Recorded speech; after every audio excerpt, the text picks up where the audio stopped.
Hello दोस्तों, आज से हम इकोनॉमिक का सेशन स्टार्ट कर रहे हैं जिसमें हम नेशनल इनकम एंड प्रोडक्ट यही हमारा पहला चैप्टर होगा जिसके बारे में हम आज पढ़ेंगे। आज हम जानेंगे कि नेशनल इनकम क्या होता है, प्रोडक्ट क्या होता है। इसको हिंदी में राष्ट्रीय आय और उत्पाद कहते हैं।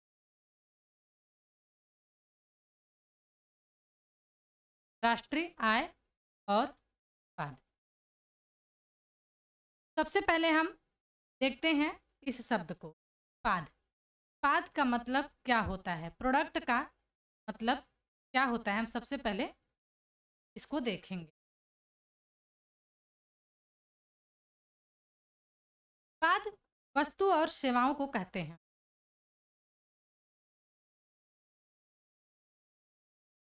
वस्तु और सेवाएं तो किसी व्यक्ति द्वारा दी जाती हैं,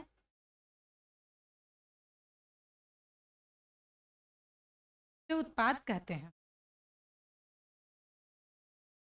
वस्तु और सेवाओं के माध्यम से हम इनकम को जनरेट करते हैं, यानी आय को। वस्तु और सेवाओं को हम जब देते हैं तो हमें क्या प्राप्त होता है, आय।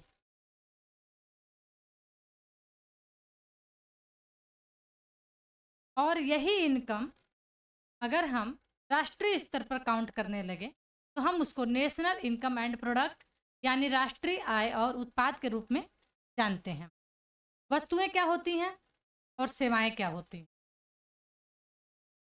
तो वस्तु होता है, जैसे हमारा पेन एक वस्तु है, हमारी किताबें यानी हमारी बुक्स एक वस्तु है, हम जो कपड़ा पहनते हैं वो वस्तु है, हम जो लैपटॉप यूज कर रहे हैं वो वस्तु है, इत्यादि। ये हमारे वस्तु हैं, इन्हें हम वस्तु कहते हैं। अब सेवा क्या है, सेवा जैसे हम पढ़ा रहे हैं तो एक टीचर के रूप में हम आपको जो पढ़ा रहे हैं जो उसे हम सेवा कह सकते हैं, वो हमारा सर्विस है। हम डॉक्टर के पास जाते हैं, जब डॉक्टर के पास जाते हैं डॉक्टर हमारे बातों को सुनते हैं, हमारे रोग का इलाज करते हैं, तो वो हमें सर्विस प्रदान कर रहे हैं, यानी उसे हम सेवा के रूप में देख सकते हैं। तो ये हो गया वस्तु और सेवा किसे कहते हैं हम उसको जान लिए। जो उत्पाद होता है उसमें हम वस्तुओं और सेवाओं के जरिए एक इनकम को प्राप्त करते हैं, और इसी इनकम को अगर हम राष्ट्रीय स्तर पर काउंट करते हैं तो हम उसको राष्ट्रीय आय और उत्पाद यानी नेशनल इनकम एंड प्रोडक्ट कहते हैं। हम आज का हमारा यही चैप्टर है, तो हमने कुछ इसके हेडिंग के बारे में इसको अलग अलग करके आपको बता दिया। आते हैं, सबसे पहले हम देखते हैं अर्थशास्त्र या अर्थव्यवस्था हम पढ़ते हैं तो उसमें सबसे पहले किसी भी सब्जेक्ट को पढ़ने से पहले हम उसकी परिभाषा को देखते हैं। हम सबसे पहले देखेंगे कि अर्थव्यवस्था किसे कहते हैं।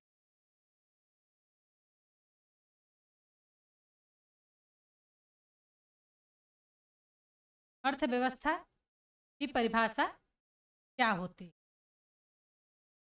इसकी परिभाषा एक भौगोलिक क्षेत्र में निकाली जाती है।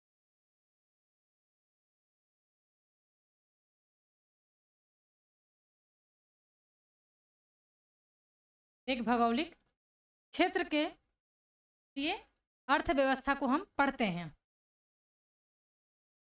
अर्थव्यवस्था किसी भी एक भौगोलिक क्षेत्र में होती है जिसमें उपलब्ध संसाधन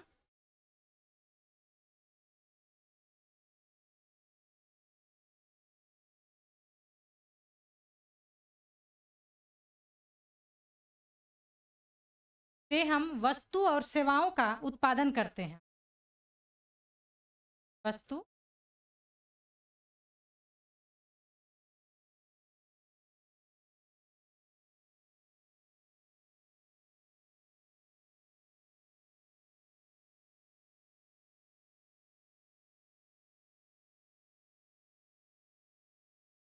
सेवाओं का उत्पादन करते हैं ताकि उनका वितरण लोगों में किया जा सके। जो हमारे वस्तु और सेवा हैं उनका वितरण लोगों में किया जा सके।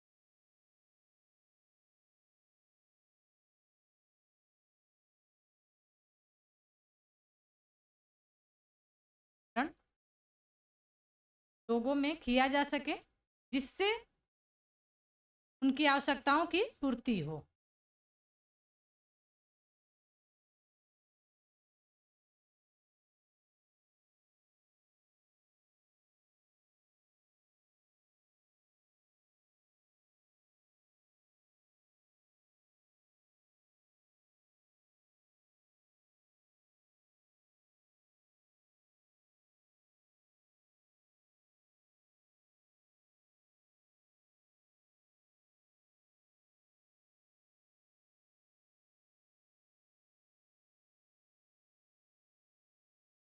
अर्थव्यवस्था की परिभाषा को हम एक बार बोल देते हैं, क्योंकि लिखने में कहीं-कहीं मैंने पूरा शब्दों को नहीं लिखा है।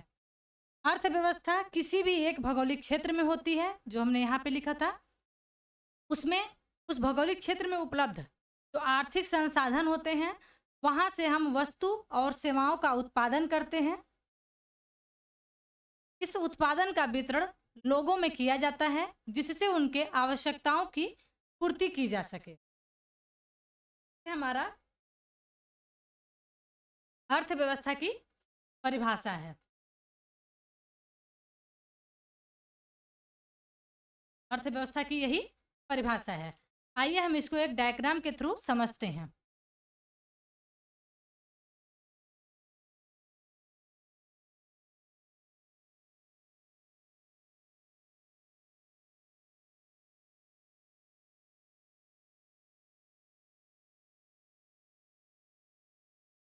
मान लीजिए ये कोई भौगोलिक क्षेत्र है जो हमने इसको बनाया है। भौगोलिक, जिसको इंग्लिश में जियोग्राफिकल एरिया भी कहते हैं। इसमें रिसोर्स है,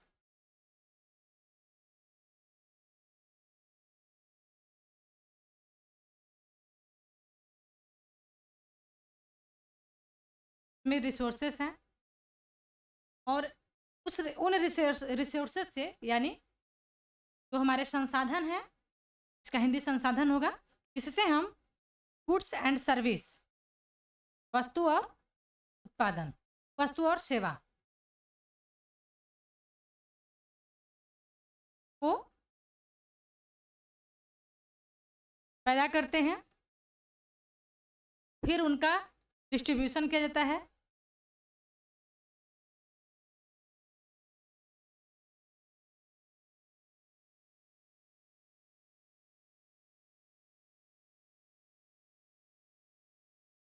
कहाँ किया जाता है?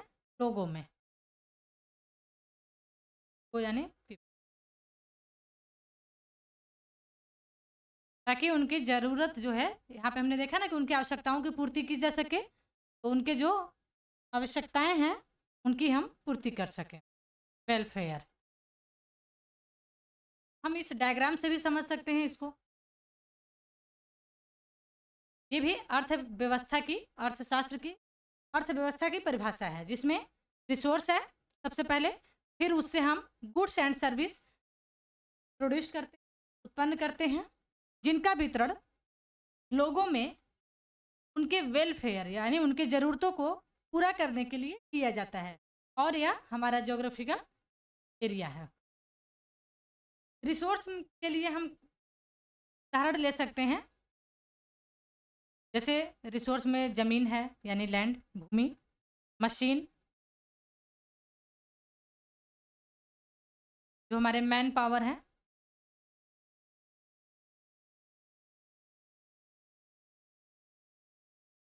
को हम रिसोर्स बोल सकते हैं। अब आइए हम देखते हैं अर्थव्यवस्था के कुछ मेजर टाइप्स।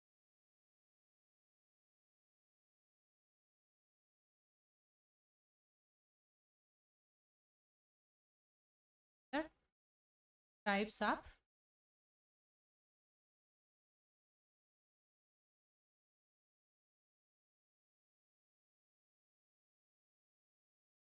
में दो टाइप्स को हम देखते हैं।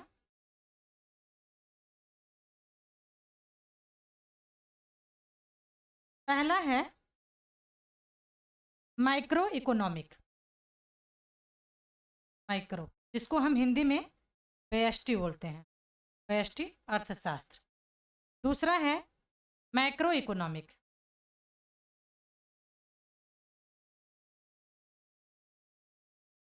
जिसको हम हिंदी में समष्टि अर्थशास्त्र बोलते हैं।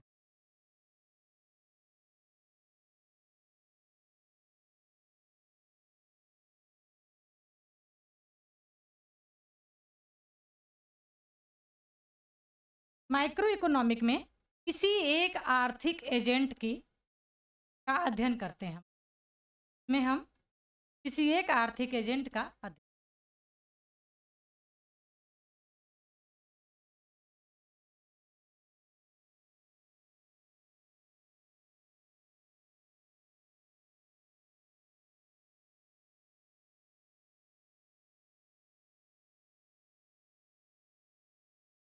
एजेंट का अध्ययन किया जाता है। इसके उदाहरण में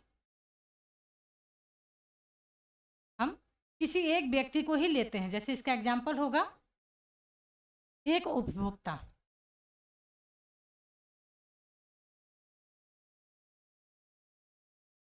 दूसरा उदाहरण हो सकता है एक उत्पादक। उपभोक्ता को इंग्लिश में कंज्यूमर बोलते हैं।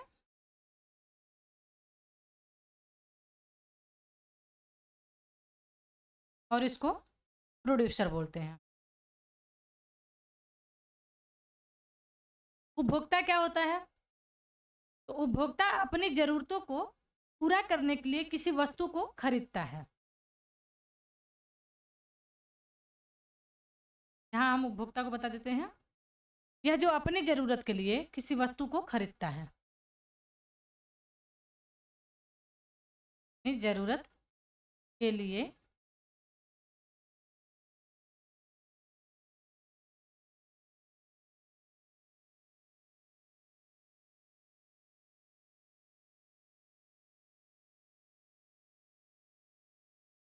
और उत्पादक क्या होता है?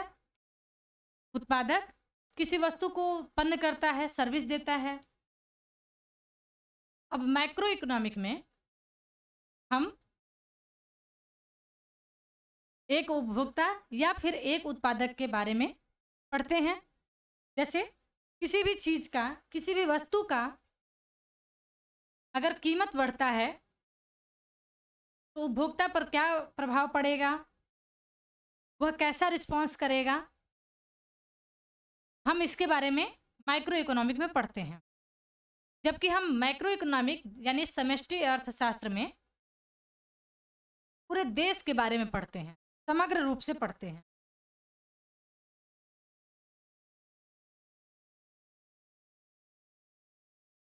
इसमें हम संपूर्ण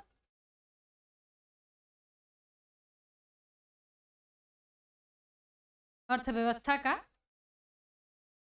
समग्र अध्ययन करते हैं।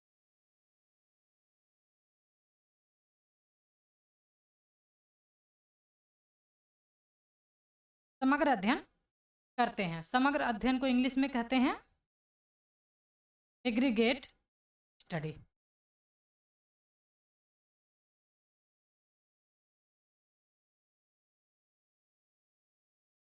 इकोनॉमिक एक ऐसा विषय है जिसमें आपको इंग्लिश टर्मिनोलॉजी आना बहुत जरूरी है, इसीलिए हम यहाँ पर लिख दे रहे हैं। इसका उदाहरण हो जाएगा जीडीपी।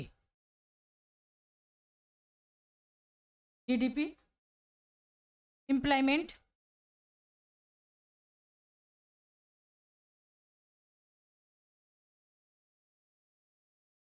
इन्फ्लेशन,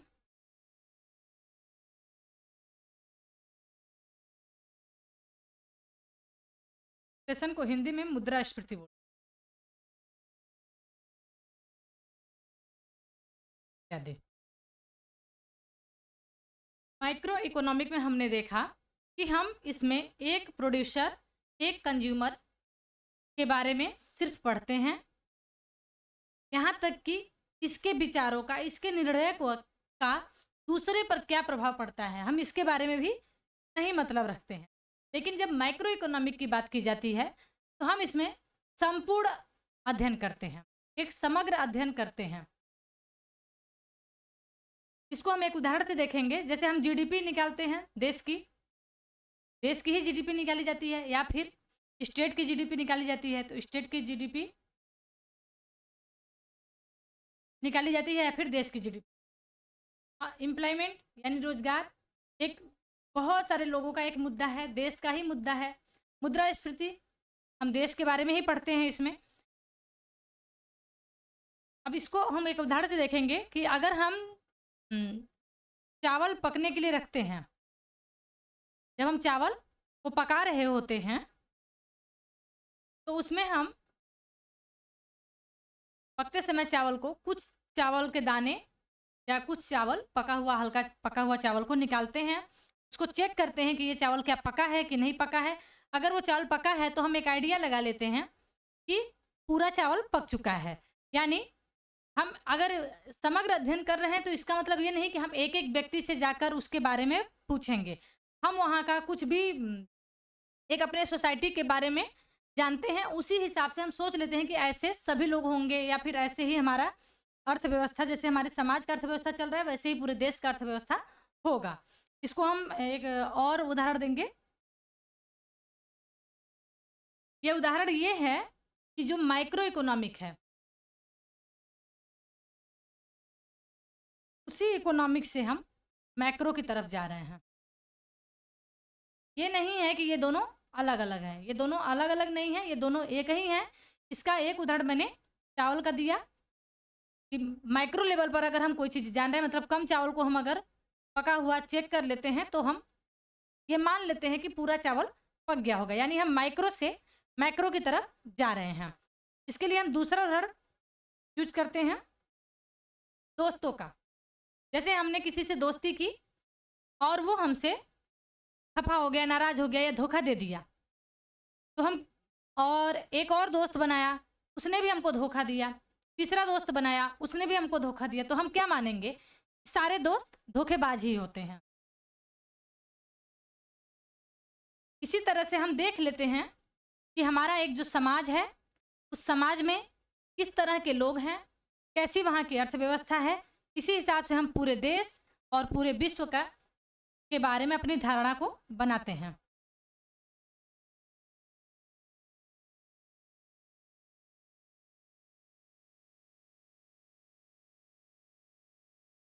जैसे अगर हम गर्लफ्रेंड बॉयफ्रेंड की बात करें, तो हम किसी से लव करते हैं, अगर उसने धोखा दिया, अगर किसी लड़की ने धोखा दिया, तो लड़कों का ये हमेशा के लिए हो जाता है कि लड़कियां धोखेबाज होती हैं।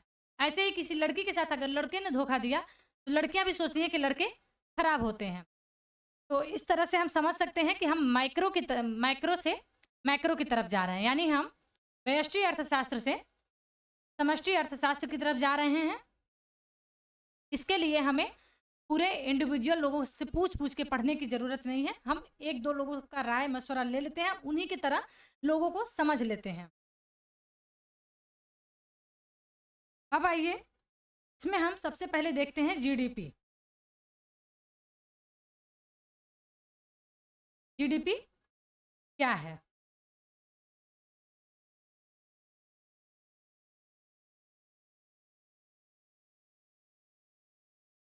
जीडीपी का फुल फॉर्म होता है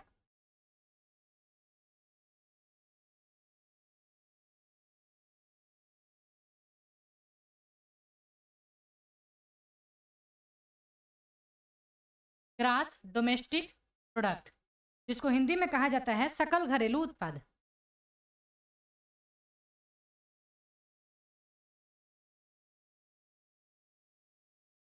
सकल घरेलू उत्पाद।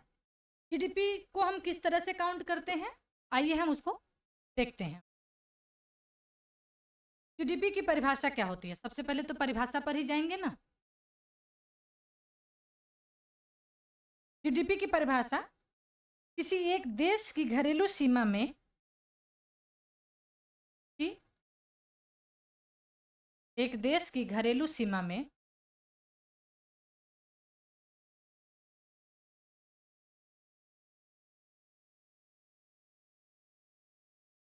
घरेलू सीमा में एक वर्ष में उत्पादित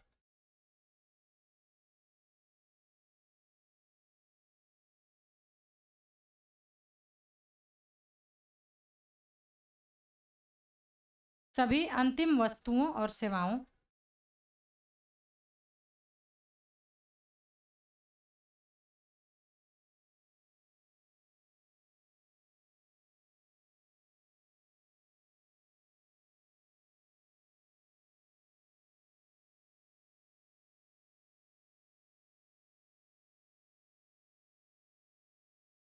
के बाजार मूल्य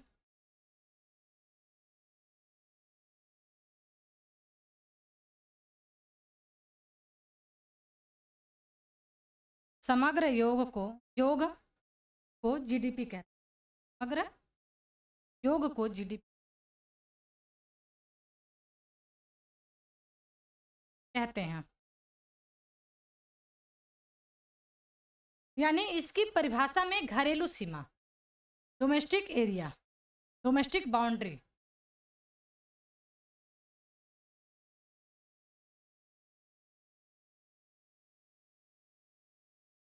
बाउंड्री किसी देश की डोमेस्टिक बाउंड्री, घरेलू सीमा के भीतर एक वर्ष में उत्पादित सभी अंतिम वस्तुओं और सेवाओं के बाजार मूल्य के समग्र योग को, यानी हमको जोड़ना है, उसको जीडीपी कहते हैं। अब हम इसके कुछ 3 पॉइंट को देखेंगे। इस परिभाषा में जो शब्द दिए अलग अलग डिस्क्राइब करेंगे, 3 पॉइंट को हम एक्सप्लेन करेंगे। इसमें पहला है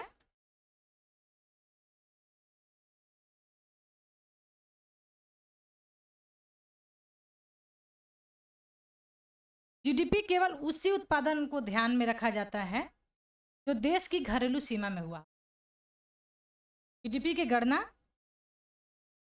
एक गणना से संबंधित,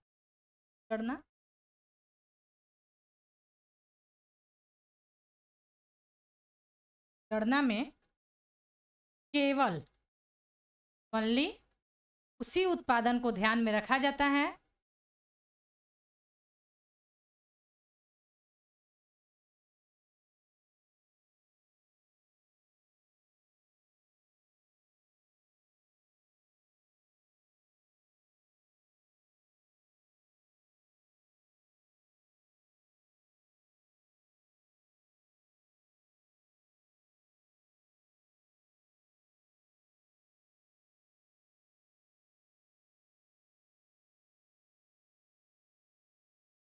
हमने परिभाषा में क्या देखा कि किसी देश की घरेलू सीमा के एक वर्ष में उत्पादित सभी अंतिम वस्तुओं और सेवाओं के बाजार मूल्य के समग्र योग को जीडीपी कहते हैं।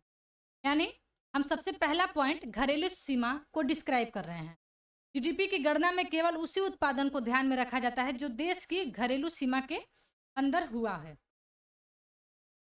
हम घरेलू सीमा वर्ड को एक्सप्लेन कर रहे हैं। इसके लिए हम एक डायग्राम बनाएंगे।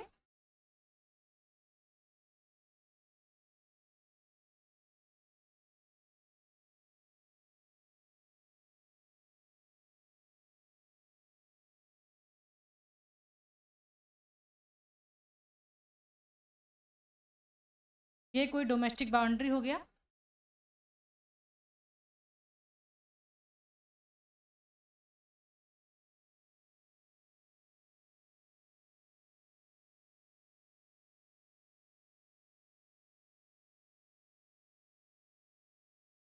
किसी देश की यह सीमा है, इसमें उत्पादित, हमने पहले ही देखा कि इसमें जो भी उत्पादन किया जाएगा उसको हम क्या करेंगे, जीडीपी में काउंट करेंगे। जीडीपी में काउंट करेंगे। अब इसमें जैसे हमारे भारत देश की बात करें तो भारत में कुछ विदेशी भी रहते हैं, तो हम बी से कह रहे हैं, नोट कर रहे हैं। इसमें क्या है कि विदेशियों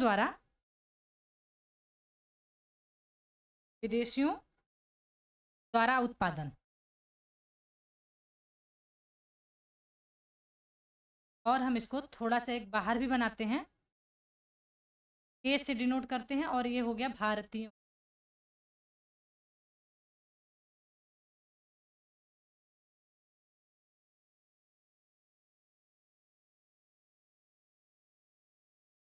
मानते हैं कि ये पूरा विश्व है, जैसे ये हमारा स्क्रीन विश्व है, इसमें हमारा ये भारत है, और हम भारत की जीडीपी काउंट कर रहे हैं।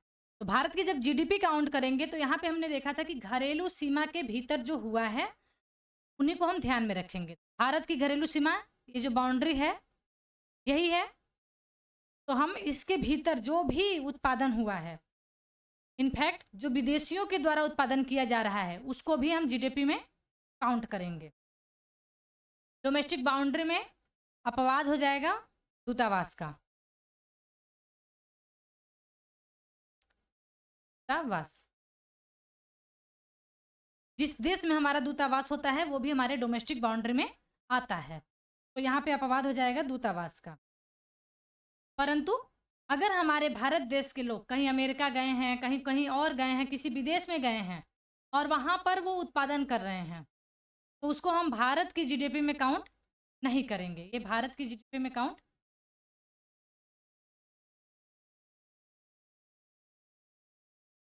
जीडीपी में ये काउंट नहीं होगा। जबकि भारत में रहने वाले अगर विदेशियों द्वारा उत्पादन किया जा रहा है उसको हम यहाँ पर जीडीपी में, भारत के जीडीपी में काउंट करेंगे। तो ये पहले पॉइंट का ये डायग्राम था। अब हम अगला पॉइंट समझेंगे इसमें।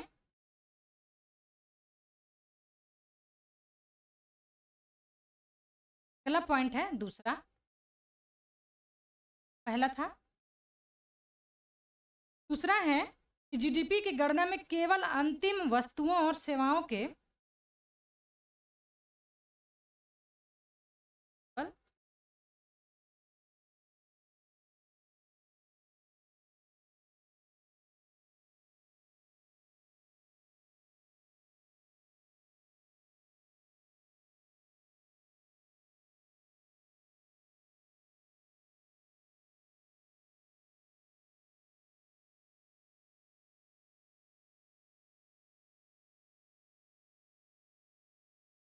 जीडीपी की गणना में केवल अंतिम वस्तुओं और सेवाओं के उत्पादन को ध्यान में रखा जाता है। ऐसा क्यों किया जाता है? क्योंकि दोहरी गणना न हो सके। कारण इसका है दोहरी गणना से बचाव।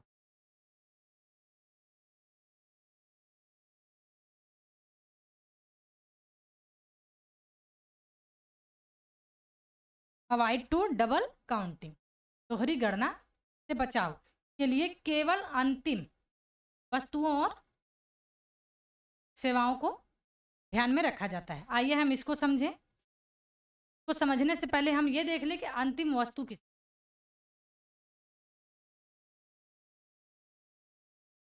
अंतिम वस्तु जिसको मॉडिफाइड ना किया जा सके।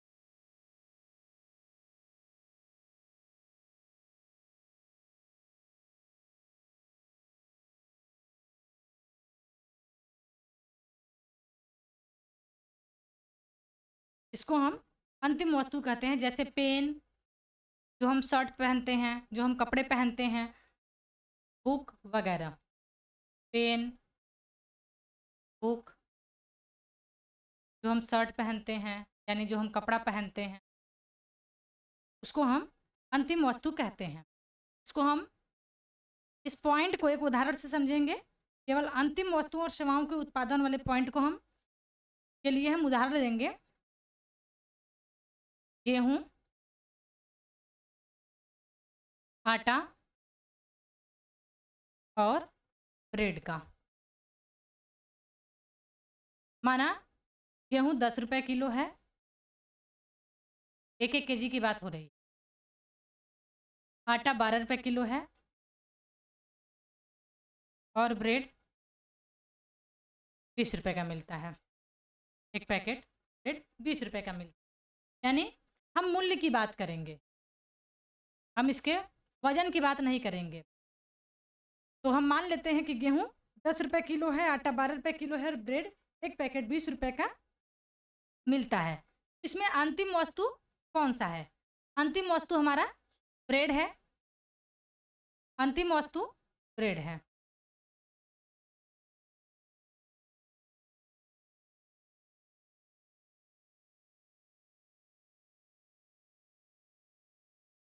जब हम जीडीपी को काउंट करते हैं, जीडीपी की गणना करते हैं, उसमें हम वजन को काउंट नहीं करते हैं। ऑलवेज हम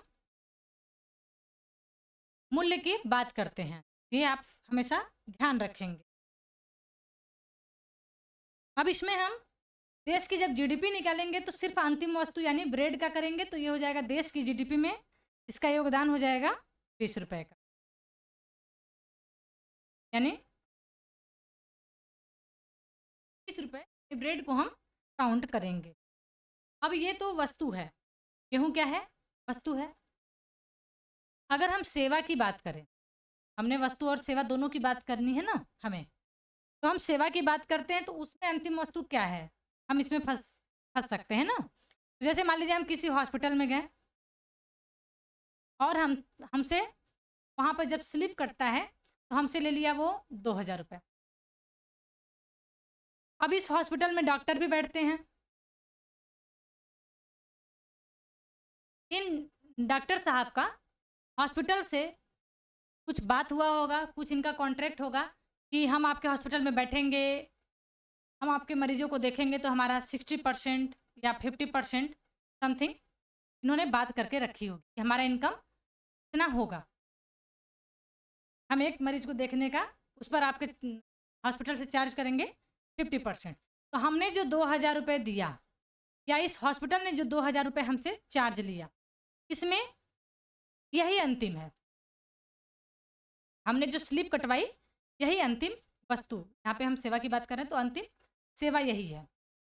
क्योंकि डॉक्टर ने इनसे क्या बात कर रखी है, डॉक्टर का कितना % बनता है, इससे हमको कोई मतलब नहीं है। हमें मतलब ये है कि हॉस्पिटल ने हमसे कितना चार्ज किया। इसी 2000 रुपये में हॉस्पिटल अपना देखेगा कि हमको डॉक्टर को कितना देना है। इसलिए हमारे लिए अंतिम वस्तु, अंतिम सेवा ये 2000 रुपये है।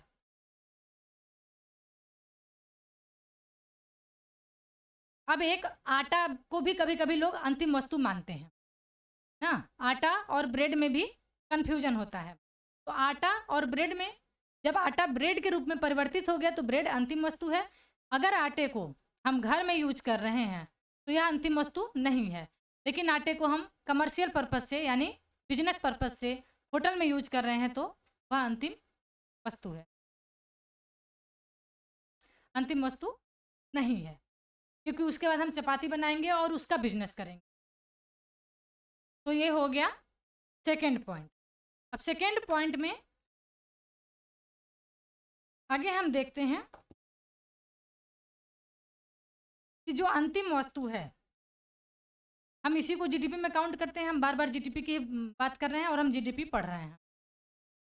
अंतिम सेकेंड पॉइंट में यह ध्यान देने योग्य बात है कि यदि अंतिम वस्तु और सेवाओं के बजाय हम सभी वस्तुओं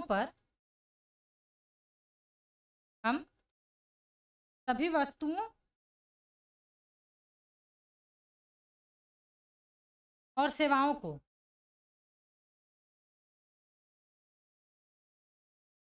जीडीपी में काउंट करना चाहें तब क्या होगा।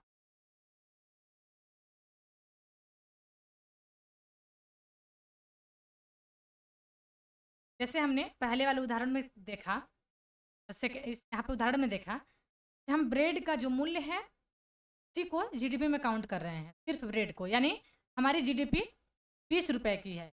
लेकिन अगर हम चाहें या हम करना चाहें कि अंतिम वस्तु और सेवाओं के बजाय हम सभी वस्तु और सेवाओं को जीडीपी की गणना में शामिल करना चाहें तब क्या होगा। इसका विकल्प यह हो सकता है कि हम जो उत्पादन की अलग अलग अवस्था है, जैसे गेहूं का उत्पादन हुआ, फिर आटे का उत्पादन हुआ और ब्रेड का, तो उत्पादन का अलग अलग जो अवस्था है उस पर हम मूल्य संवर्धन को आपस में जोड़ दें, मूल्य संवर्धन को आपस में जोड़ दें।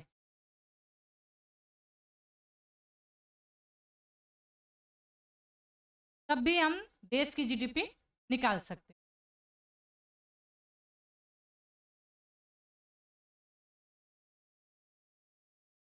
यहाँ देश की जीडीपी क्या थी। अब हम मूल्य, ये मूल्य पर था, ये था मूल्य पर। अब हम निकालेंगे मूल्य संवर्धन।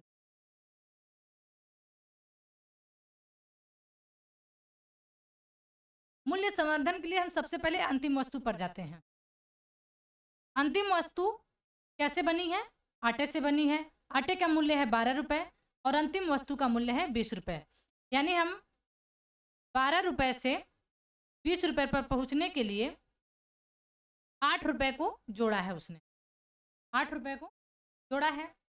कहने का मतलब यह है कि गेहूं किसान के द्वारा 10 रुपये में बेचा गया और आटा का जो चक्की मालिक है जिसने आटा मिल खोल रखा है उसने गेहूं को किसान से 10 रुपये में खरीदा, उसने उसको पीसा, यानी उसने कुछ उस पर काम किया, कुछ कोई प्रोसेस किया जिस पर उसने आटे का मूल्य रखा 12 रुपये। अब ब्रेड वाले ने आटे को 12 रुपये में खरीदा, उसके बाद उसने एक प्रोसेस के थ्रू आटे का ब्रेड बनाया जिस पर उसका कुछ लागत लगा होगा, उसने उसको जोड़कर 20 रुपये में बेचा। यानी आटे का मूल्य 12 रुपये था तो उसकी लागत कितनी हुई? 8 रुपये। इसी प्रकार से जब आटे को किसान से खरीदा गया, गेहूं आटा बनाने के लिए किसान से गेहूं खरीदा गया तो उसकी मूल्य 10 रुपये थी। आटा मिल के मालिक ने तो 2 रुपये एक्स्ट्रा जो उसका प्रोसेस लगा उसका 2 रुपये का लगा। ऐसा करके उसने आटे को 12 रुपये में बेच दिया। अब यहाँ पर आते हैं, ये आटा का मूल्य संवर्धन 2 रुपये हो गया, ब्रेड का मूल्य संवर्धन 8 रुपये हुआ। अब गेहूं का मूल्य संवर्धन कैसे निकालें? तो गेहूं का मूल्य संवर्धन निकालने के लिए, यानी प्रारंभिक जो वस्तु है उसका मूल्य संवर्धन निकालने के लिए हम उसको ज्यों का त्यों लिख देते। हम लिखेंगे यहाँ पे 10 रुपये। ऐसा हम इसलिए लिखेंगे क्योंकि किसान ने अपनी जो मेहनत की, जो उसने लेबर लगाया, जो उसने और भी प्रोसेस के थ्रू गेहूं को उगाया, यहाँ तक का वो का मूल्य 10 रुपये, मूल्य संवर्धन 10 रुपये।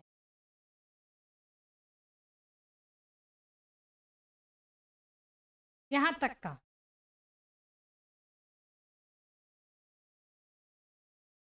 तो यहाँ तक का माना जाता है, यानी गेहूं बनाने में उसका 10 रुपये का लागत लगा।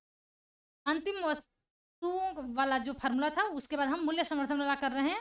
तो मूल्य कितना कितना संवर्धित हुआ? मूल्य संवर्धन का अर्थ होता है बढ़ना। से इसको समझिए, बढ़ना। तो 10 रुपये के स्टेज में हम कुछ नहीं लिखेंगे, 10 रुपये लिखेंगे, और 12 रुपये के स्टेज में 2 रुपये का बढ़ोतरी हुआ है, और ब्रेड के स्टेज में 8 रुपये का बढ़ोतरी। सबको जोड़ेंगे तो 8 2 10 10 20, यानी हम देख रहे हैं कि ये दोनों बराबर हैं।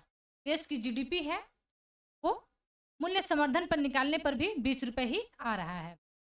हम इसको डायरेक्टली नहीं जोड़ेंगे।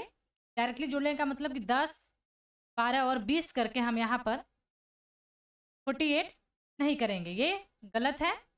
हमें अगर जोड़ना है तो हम या तो सिर्फ अंतिम वस्तु पर जोड़ेंगे या फिर मूल्य जो संवर्धित हुआ है, जो मूल्य में बढ़ोतरी हुआ है उस पर, और तब देखेंगे कि जीडीपी 20 रुपये ही आ रहा है, यानी दोनों का समान है। ये हो गया सेकेंड पॉइंट। अब आइए हम थर्ड पॉइंट की बात करते हैं। तो थर्ड पॉइंट में हम ये परिभाषा को ही एक्सप्लेन कर रहे हैं। तो 2 पॉइंट को हमने दिखाया। तीसरा पॉइंट है कि जीडीपी को एक समयावधि से जोड़ा जाना चाहिए। तीसरा पॉइंट है कि एक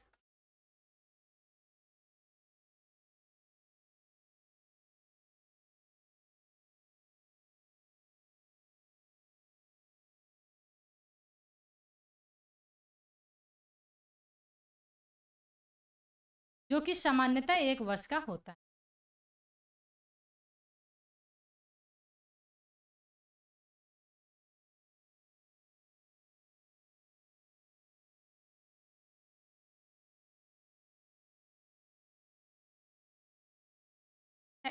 जीडीपी एक वित्त वर्ष में ही निकालते हैं ना, फाइनेंशियल ईयर, जिसको हम भारत में क्या होता है वित्त वर्ष? भारत में वित्त वर्ष 1 अप्रैल से 31 मार्च तक होता है। तो जीडीपी को निकालने का जो समयावधि है वो 1 वर्ष का माना गया है, और भारत में हमारा वित्त वर्ष फाइनेंशियल ईयर 1 वर्ष से 31 मार्च तक है। तो हमने जीडीपी की परिभाषा देखी। परिभाषा में हमने कुछ शब्दों को देखा। ये शब्द थे जिनको हमने एक्सप्लेन भी किया। आप तीनों शब्दों को देख लीजिए। घरेलू सीमा, अंतिम वस्तु और सेवा और 1 वर्ष। इन तीनों को हमने डिफाइन किया कि जीडीपी में ये 3 पॉइंट बनते हैं और इन तीनों को हमने अच्छे से डिफाइन किया, डायग्राम के थ्रू समझा। आई होप आप लोगों को अच्छे से समझ में आया होगा। आज की क्लास को हम इतना ही रखते हैं। इसके बाद हम जीएनपी, एनएनपी, एनआई यानी नेशनल इनकम, ये सब के बारे में नेक्स्ट क्लास में पढ़ेंगे। आज के लिए बस इतना ही। धन्यवाद। जय हिंद दोस्तों।